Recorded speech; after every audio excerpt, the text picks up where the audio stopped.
Lo que comenzó como una simple coincidencia de fechas electorales en varios países, pues se está transformando en un símbolo del profundo malestar ciudadano con el proyecto europeo, tal y como ahora mismo lo conocemos. Ya se ha denominado así, ya se ha denominado como el Superdomingo Europeo. Empezará mañana 17 y terminará el domingo 18. Pero las consecuencias de lo que pase se trasladarán mucho más allá, durante años, tal vez décadas. Europa se encuentra ante un momento del que poco se habla para la importancia que tiene y que bien podría, yo creo, suponer el primer paso del mayor cambio social, político y económico en décadas. Ya se han producido algunas cosas, pero quédate, porque voy a darte las claves para seguir todo lo que va a pasar y suceder durante este fin de semana. Seas o no europeo, vivas o no en Europa, lo que va a decidirse en algunos países europeos durante este fin de semana va a marcar. Puede ser mucho más que algo que afecte solo al viejo continente.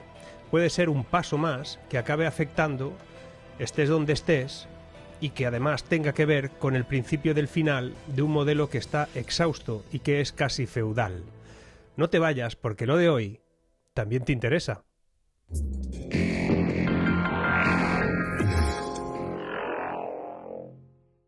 El descontento que se anticipa puede evidenciarse de manera inédita en los países donde se celebran elecciones este domingo.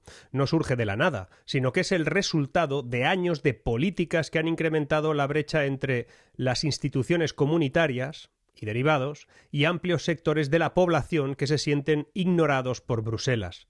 Mientras los medios tradicionales o incluso las instituciones europeas hablan de amenazas a la democracia y también de trumpismo importado, millones de ciudadanos europeos perciben que el problema reside precisamente en quienes dicen proteger los valores democráticos.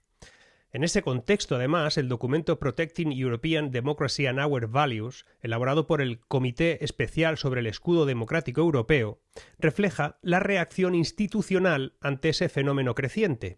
Antes de seguir, permíteme recordarte que este contenido está apadrinado por Trade Republic, el neobank alemán que te da un 2,27% de interés anual por el dinero que tienes en tu cuenta, trasladando exactamente el tipo de interés del Banco Central Europeo.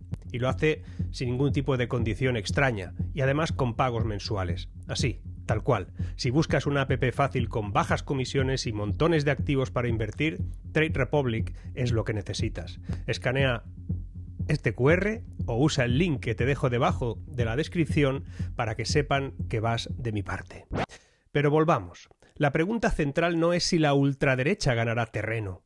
Las encuestas ahora mismo sugieren que así será, sino por qué las instituciones europeas parecen incapaces de comprender las razones profundas de este desplazamiento político. Solo hablan de callar voces, no de solucionar nada. El auge de partidos que cuestionan el rumbo de la Unión Europea no puede reducirse a la desinformación, a la influencia externa, como insiste el establishment comunitario. Representa una reacción ciudadana ante un modelo de gobernanza que ha priorizado la regulación excesiva sobre las necesidades cotidianas y las políticas identitarias sobre los problemas económicos. El cambio de dirección política, que parece ser se avecina en Europa, tiene raíces profundas en el cansancio ciudadano ante tres tendencias que han caracterizado el proyecto europeo en la última década: la hiperregulación, las políticas woke impuestas desde arriba y mecanismos de control social bajo la bandera de la seguridad y la protección. La Comisión Europea produjo más de 43.000 páginas de nuevas regulaciones solo en 2023, abarcando desde la composición química de juguetes infantiles hasta los requisitos energéticos de electrodomésticos y los famosos tapones. Esta inflación normativa lo que está creando es un entorno asfixiante para emprender y para las pequeñas empresas que invierten más recursos en cumplir normas que en innovar o en crear empleo. Un estudio del Instituto de Economía alemán, el IWW, estimó que el coste de la burocracia europea para las pymes alcanzó los 1,7 billones de euros en el último quinquenio, aproximadamente el 12% del PIB comunitario. No hay quien aguante eso. Como señaló Adam Smith, en La riqueza de las naciones, el comercio y las manufacturas pocas veces pueden florecer en un estado donde existe confianza escasa en la justicia del gobierno.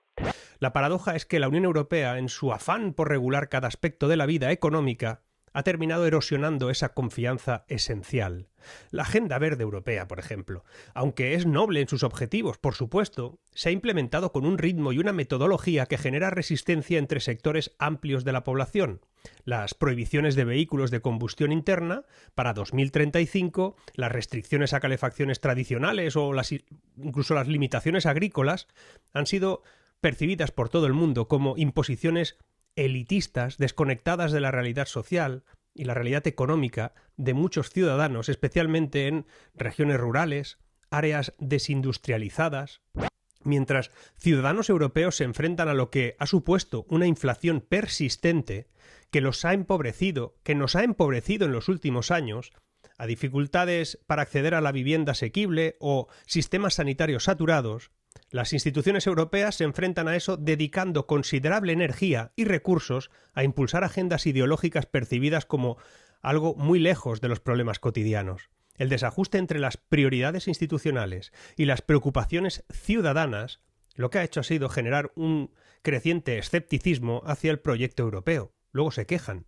La política de identidad promovida desde Bruselas ha chocado frontalmente con las sensibilidades culturales de numerosas sociedades europeas, especialmente en la Europa central y en la Europa del Este. Lejos de fomentar un diálogo constructivo, resulta que la respuesta institucional ha sido, a menudo, acusar a todos ellos de retrógrados, antieuropeos, a quienes expresan reservas sobre esas iniciativas, profundizando de ese modo en la desconexión con amplios sectores de los electorados. Quizás el aspecto más preocupante de todo esto es la deriva hacia mecanismos de control social justificados como herramientas de protección democrática. Callar a la gente para que no opine distinto. El documento del Comité sobre el Escudo Democrático Europeo, que los que sois miembros podéis acceder a él y a un comentario que he hecho, refleja esa tendencia a priorizar la lucha contra la desinformación, sobre la libertad de expresión, creando un marco donde las instituciones se arrogan el derecho de determinar qué información es legítima y cuál no lo es. Esta tendencia se materializa en 3 iniciativas recientes, por cierto, que generan profunda inquietud y deberían de preocuparnos, y por eso tal vez los cambios, porque los defensores de las libertades civiles no lo ven muy claro. El euro digital, presentado como una simple modernización monetaria, el proyecto de moneda digital del Banco Central Europeo se convertirá en una herramienta de vigilancia financiera sin precedentes, digan lo que digan. La identidad digital europea, esa iniciativa de crear una identidad digital unificada para los 447 millones de ciudadanos europeos, pues plantea serias cuestiones sobre la privacidad y la vigilancia, perdonadme. Y 3, la ley de servicios digitales. Se diseñó para combatir contenidos ilegales online. Su implementación en realidad ha derivado en mecanismos de censura, de facto, contra contenidos perfectamente legales, pero inconvenientes para las narrativas oficiales. Hoy publicaba un artículo de Economist en ese sentido, criticando eso. El concepto ambiguo de desinformación se ha convertido en una herramienta para silenciar voces críticas bajo el pretexto de proteger a los ciudadanos. Y bien, la influencia de Donald Trump sobre el panorama político europeo no podría entenderse simplemente como una amenaza externa, como sugieren en Bruselas, porque el trumpismo, como definen, ha encontrado eco en Europa precisamente porque articula, aunque sea de forma tosca, frustraciones genuinas de los sectores significativos de la población. La transformación del eslogan Make America Great Again, el MAGA, en Make Europe Great Again, que ahora se dice MEGA, no es una mera importación de retórica estadounidense, que no, sino que es la expresión de un malestar autóctono. Los europeos que respaldan partidos etiquetados como ultraderecha no lo hacen necesariamente por admiración a Trump, sino porque esos partidos abordan preocupaciones que las formaciones tradicionales ahora ignoran.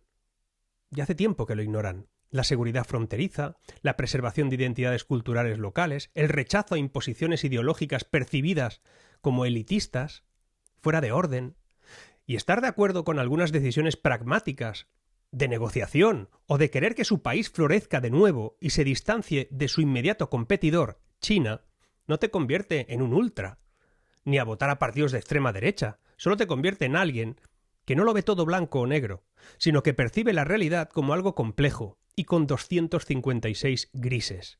La sombra de Trump sobre Europa tiene más que ver con su capacidad de desafiar consensos establecidos que con sus políticas específicas, te gusten más o te gusten menos. Y aquí radica una ironía. Las élites europeas que critican el trumpismo comparten con él un rasgo fundamental, la tendencia a simplificar realidades complejas y a desdeñar a quienes piensan diferente, aunque en este caso direcciones opuestas. El malestar político europeo tiene profundas raíces económicas también, que van mucho más allá de una crisis coyuntural. La economía europea sufre problemas estructurales que las políticas comunitarias no han sido capaces de resolver. Aquí solo se emite deuda, en general, todos. Se ha creado un estancamiento de la productividad. Mientras Estados Unidos ha experimentado un crecimiento medio anual de productividad del 1,8% en la última década, la Unión Europea apenas ha llegado al 0,8%. Ese diferencial, que parece muy pequeño, tiene efectos exponenciales a largo plazo en los niveles de vida. Hay otro punto, el declive industrial. La participación de la industria manufacturera en el PIB europeo ha caído del 18,5% en el 2000 al 14,2% el año pasado. Sectores estratégicos como semiconductores, baterías, inteligencia artificial, todo eso clave para la soberanía tecnológica, muestran un retraso creciente que no para de crecer, ese retraso, respecto a los competidores globales. Además, hay una dualidad laboral. El mercado laboral europeo está muy fragmentado entre trabajadores con contratos estables bien protegidos y una masa creciente cada vez más grande de empleados precarios, especialmente los jóvenes, que tienen salarios estancados, que tienen una inseguridad laboral crónica, de lo que hablé precisamente en un vídeo hace un par de días. El coste energético también es importante, porque las empresas europeas pagan por electricidad industrial un 30% más que sus competidores estadounidenses y un 50% más que los chinos, socavando la competitividad del continente y acelerando una deslocalización industrial. Por eso pasa. Montesquieu advirtió en El espíritu de las leyes que cuando un gobierno llega a su fin, a menudo lo hace por la descomposición interna, no porque vengan de fuera. La incapacidad para abordar los desafíos económicos europeos fundamentales, mientras se dedican enormes recursos a agendas ideológicas, es precisamente el tipo de descomposición interna que está erosionando la legitimidad de toda esa gente, de ese proyecto europeo. Pero si hasta ahora te he mostrado cómo las tendencias regulatorias excesivas, las políticas identitarias impuestas desde Bruselas, o incluso los mecanismos de control digital, que han generado un creciente descontento entre los ciudadanos europeos, lo que viene ahora podría representar una verdadera encrucijada histórica para el continente. Fijaos, ¿qué pasaría si este superdomingo electoral marca el inicio de una transformación profunda del proyecto europeo? No digo que vaya a pasar, pero ¿y si pasa? ¿Podemos estar ante un nacimiento o el nacimiento de una nueva Europa menos centralizada, más respetuosa con las identidades nacionales, más centrada en la prosperidad material de sus ciudadanos? El documento del Comité sobre el Escudo Democrático Europeo, ojo con esto, refleja precisamente lo que muchos ciudadanos rechazan, la tendencia a etiquetar como amenazas a la democracia lo que en realidad son expresiones legítimas de un disenso político. La verdadera amenaza para la democracia europea, no proviene de los partidos que cuestionan el rumbo actual, que no, sino de quienes pretenden deslegitimar la oposición política mediante acusaciones de «son extremistas, están desinformando». Las elecciones en Polonia ejemplifican perfectamente esa tensión.